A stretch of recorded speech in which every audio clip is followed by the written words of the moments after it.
Assalamualaikum. So my name is Abuzar Bharuch. Welcome back to my another video. आज हम बात करने वाले हैं कि किन किन एग्ज़ाम्स की तैयारी करनी चाहिए और इसके अंदर काफ़ी हद तक मैं ये भी बता दूंगा कि कैसे हमें गोल्स सेट करने चाहिए। अब जिस भी पर्सपेक्टिव से आप लोग देख रहे हैं उस पर्सपेक्टिव से देख सकते हैं। तो अब अपनी वीडियो के टॉपिक पे, तो हमें किस किस एग्ज़ाम्स की तैयारी करनी चाहिए। तो आइडियली क्या होना चाहिए कि हमें यह फ़र्क ही नहीं पड़ना चाहिए कि हम किस एग्ज़ाम की तैयारी कर रहे हैं। हमें इस बात से फ़र्क पड़ना चाहिए कि उस एग्ज़ाम को करने के बाद, उस एंट्रेंस एग्ज़ाम को क्लियर करने के बाद हमें क्या क्या रिज़ल्ट्स मिल रहे हैं। फॉर एग्ज़ाम्पल उसके ये एक एग्ज़ाम है, इसका ये यहाँ पे कुछ रिज़ल्ट्स मिल रहे हैं। ये दूसरी एग्ज़ाम है, इसके कुछ रिज़ल्ट्स मिल रहे हैं। ये तीसरी एग्ज़ाम है, इसके कुछ रिज़ल्ट मिल रहे हैं। तो आइडियली ये होना चाहिए कि अपने को फ़र्क ही नहीं पड़ना चाहिए कि हम इसमें से किस एग्ज़ाम की तैयारी कर रहे हैं। हमें इससे फ़र्क पड़ना चाहिए कि हमें रिज़ल्ट क्या मिल रहा है। ये बात समझ लो। वही मिसाल के तौर पे थोड़ा एक अभी सपोज़ करो कि तुम एक लड़की हो और तुम्हें गायनेकोलॉजिस्ट बनना है। अब ये तुमने एकदम ठान लिया है कि गायनेकोलॉजिस्ट किसी भी कीमत पे मेरे को बनना ही बनना है। उसकी काफ़ी कुछ वजह हो सकती है। अब और हाँ, इसके अंदर काफ़ी अच्छा ये होगा कि तुम्हारे माँ बाप भी अग्री हो इस काम के अंदर, क्योंकि उनके सपोर्ट के बगैर तो बहुत मुश्किल है ये सब के अंदर आगे बढ़ना। और माँ बाप को भी मैं बता दूँ कि अगर अपने बच्चे ने, बेटा है बेटी जो भी हो, उसने एक गोल सेट कर लिया और उसके अंदर जी जान से मेहनत कर रहा है, तो भले ही आपको वो उसकी वैल्यू ज़रा भी नहीं लगती हो उसे करने देने का। क्योंकि ज़्यादा से ज़्यादा ऐसा होगा कि अगर कामयाब हो गया उसके अंदर तो काफ़ी अच्छा है, लेकिन अगर नाकाम भी होता है तो भी उस चीज़ के अंदर उस दौरान वो जो भी चीज़ें सीख लेगा ना, उसको आने वाली लाइफ में उसकी आसान हो जाएगी। क्योंकि जो कुछ सीखना था अच्छा खासा सब सीख जाएगा यहाँ पर ही। वो आप लोग को सिर्फ ऐसा लगेगा कि वक्त ज़ाया हो रहा है, लेकिन उसको जाने देने का, अगर उसका एक गोल सेट है और काफ़ी मेहनत कर रहा है तो। अभी आते हैं अपनी टॉपिक के ऊपर कि हाँ, कि एक लड़की है, उसे गायनेकोलॉजिस्ट बनना है और उसने ठान लिया है कि मेरे को ये कुछ भी कीमत पर चाहिए। एंड एक बार अगर तुम जी और जान से कन्विंस्ड हो गए कि लाइफ में तो ये चाहिए ही चाहिए, चाहे कुछ भी सर्कमस्टेंसेस क्यों ना आए, तो उससे कुछ हो या ना हो, लेकिन एक फ़ायदा होगा कि इसके अलावा तुम कहीं और भटकोगे नहीं। कभी गायनेकोलॉजिस्ट बनने तो इसके अलावा कोई और चीज़ में नहीं चली जाओगी। अगर यहाँ पे टफ हो गया तो वो करोगी। अब इसमें एक सवाल ये आता है कि पता चला कि इसके अंदर भी बहुत मेहनत की, इसकी वजह से अपनों ने बाकी सब चीज़ें सेक्रीफाइस कर दी और ये भी नहीं हुआ। That's a good question. वो एक अलग टॉपिक है, उसके ऊपर भी मैं बात कर सकता हूँ, लेकिन आज के लिए वो काफ़ी ऑफ टॉपिक हो जाएगा। तो इसके लिए अभी जो अपनी टॉपिक है उस पर ही रहता है। अभी एक एग्ज़ाम्पल ले लूँ, मैं मेरा ही एग्ज़ाम्पल ले लूँ तो। और हाँ, ये बता दूँ कि मैं अपने आप को कोई टॉप नहीं समझता। मेरे को मेरी औकात पता है। ये जो भी कुछ मेरे को मिला है सब अल्लाह ने भीख में दिया हुआ है। ये तो मैं इसके लिए बता रहा हूँ क्योंकि मेरा एग्ज़ाम्पल जब तक नहीं लूँगा ना तब तक आप रिलेट नहीं कर पाओगे। इसके लिए मैं ले रहा हूँ। उससे पहली बात मैं क्लियर कर देना चाहता हूँ। तो अभी जब मैंने JEE करने की सोचे थे, मेरे को IIT, NIT इन सब के बारे में, इनकी वैल्यू के बारे में ऑलमोस्ट ज़ीरो नॉलेज थी। तो मेरे कुछ काफ़ी अच्छे दोस्त थे 10th स्टैंडर्ड के जिन्होंने मेरे को बोला था कि एक JEE करके एक एग्ज़ाम होती है जो कि काफ़ी मुश्किल होती है और साइंस से रिलेटेड होती है। तो इससे मैं ट्रिगर हुआ कि अरे भाई साइंस से रिलेटेड है। और क्योंकि वो टाइम पे मेरे को सिर्फ मेरा एक ही गोल था कि हार्ड साइंस पढ़नी है, उसमें ख़ास करके फ़िज़िक्स और कंप्यूटर। वो इसके लिए आया था क्योंकि मैं उस दौरान जब मेरी 10th ख़त्म हुई थी तो उस दौरान मेरे को 2-3 मैंने प्रोजेक्ट्स किए थे।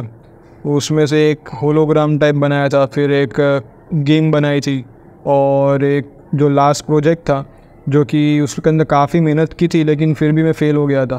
तो उस टाइम पे मेरे को पता चला था कि जितना अभी तक पढ़ा है 10th स्टैंडर्ड तक फ़िज़िक्स के अंदर, उतने उससे काम नहीं चलने वाला। अपने को और भी बहुत कुछ पढ़ना पड़ेगा।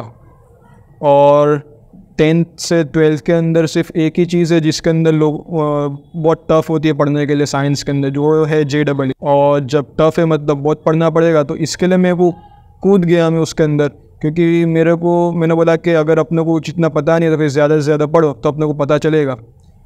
तो इसके लिए फिर मैंने JEE उस टाइम पे ठान लिया था कि एग्ज़ाम तो करनी है। तब ये तो हो गया आइडियल केस।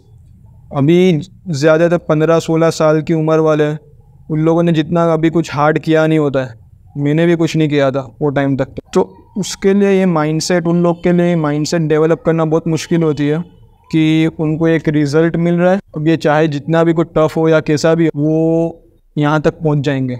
ये काफ़ी मुश्किल है क्योंकि अभी तक कुछ टफ़ किया नहीं इससे पहले लाइफ के अंदर। किया होता तो फिर काफ़ी आसानी होती एज़ कम्पेरेटिव टू अदर्स। इतनी आसानी तो फिर भी नहीं होती क्योंकि अभी बच्चे होते हैं, जस्ट एकदम जवान हुए होते हैं। तो अभी शुरुआत के लिए क्या करना चाहिए? तो शुरुआत के लिए जिस तरह मैं बताता हूँ कि मैंने किस तरह किया था, उसी तरह करना चाहिए। क्योंकि जो अपने अभी शुरुआत के अंदर अपने को एक ये रिज़ल्ट चाहिए, और रिज़ल्ट को पाने के लिए अपने को इधर जाना पड़ेगा, ये मौत के खाई में कूदना पड़ेगा। एंड द ओनली गारंटी कि तुम यहाँ पे कूदो और मरो नहीं, is that you love what you do. It's the only guarantee. मैंने जब JEE की ठानी थी कि ये तो मैं करूँगा ही करूँगा, मेरे को कुछ पता नहीं था कि मैं कौन सी जंग के मैदान में कूद रहा हूँ। तो 2-3 साल बराबर घिसाए थे, तब मेरे को पता चला था कि ये सबके बस की बात ही नहीं है।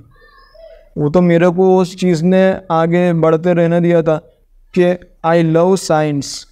मैं आज भी, हाँ वो अलग बात है कि आज उतना नहीं जितना उस टाइम पे था, लेकिन आज भी मेरे को कोई बोले कि भाई एक ज़बरदस्त एक प्रोफेसर है और उनका एक जगह लेक्चर चल रहा है फिज़िक्स के ऊपर, मैं काफ़ी ज़्यादा कोशिश करूँगा सब कुछ छोड़ छाड़ के उनके पास जाऊँगा। लेकिन आज के टाइम पे मेरे को अब इतना ज़्यादा फ़र्क नहीं पड़ता।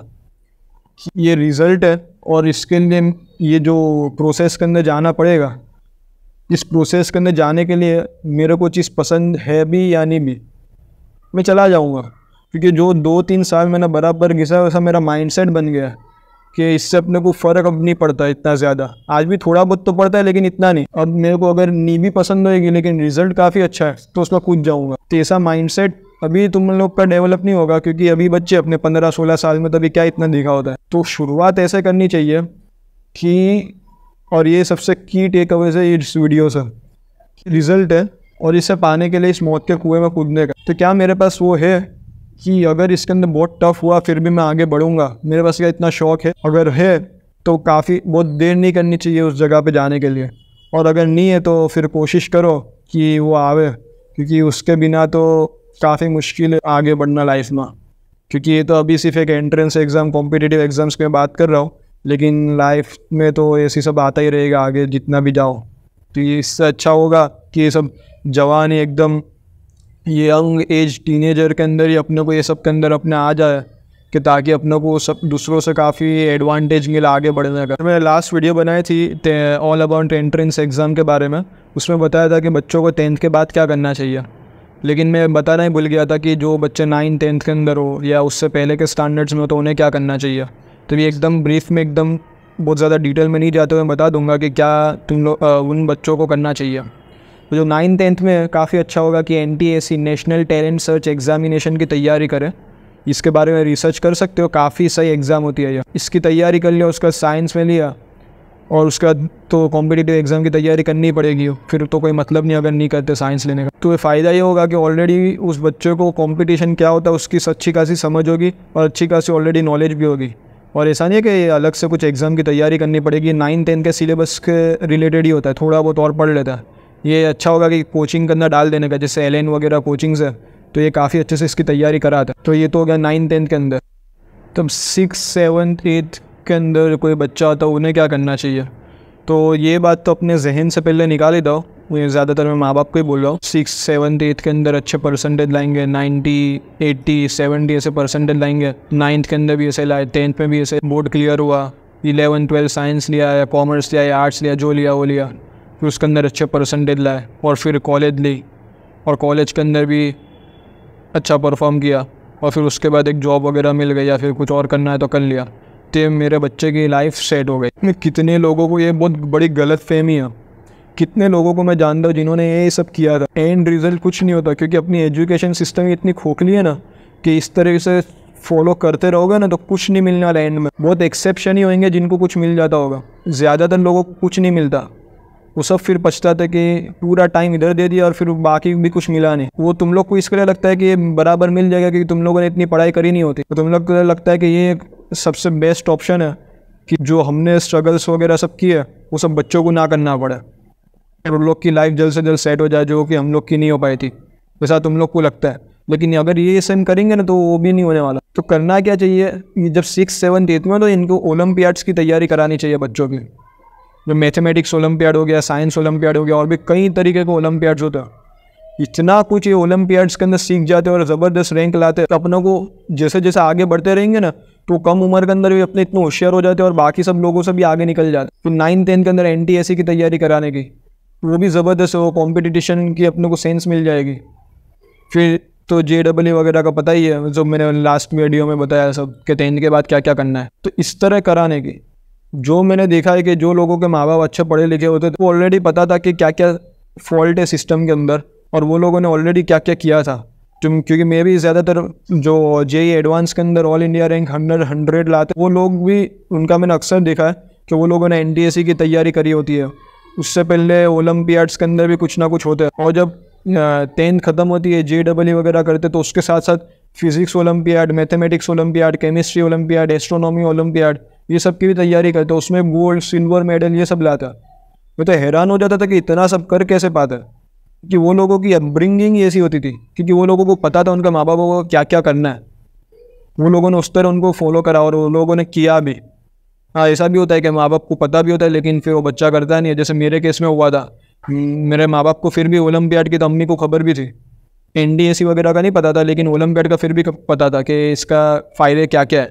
लेकिन मेरे को इतना पढ़ने का वो टाइम पे होता नहीं था, तो और फिर इतना अम्मी ने भी ध्यान नहीं दिया कि छोड़ अब ना तो हो ही रहना, और ऊपर से हाफिज़ दो टाइम पे बंदा था तो इसके लिए फिर वो इतना दिमाग में भी नहीं आया था। लेकिन मेरे को ऐसा लगता है कि अगर NTSC ओलंपियाड ये सब की तैयारी कर ली होती ना तो शायद मेरे को ड्रॉप ईयर नहीं लेना पड़ता। शायद मेरा 1 साल बच जाता। जब मैंने JEE की तैयारी करी थी 12th के बाद, मेरा वो एक और ड्रॉप ईयर मैंने लिया था, शायद बच जाता। तो ये इसके लिए मैं तुम लोग को बता देना चाहता हूँ कि जो प्रोसेस के अंदर जाओगे ना तो बच्चा बहुत मुश्किल है फिर आगे और भी कुछ निकल पाया। कुछ नहीं निकलता यहाँ पे। बड़ी बड़ी कॉलेज के अंदर जाते हैं ये सब, फिर होता है फ़ायदे तभी कुछ बनते हैं।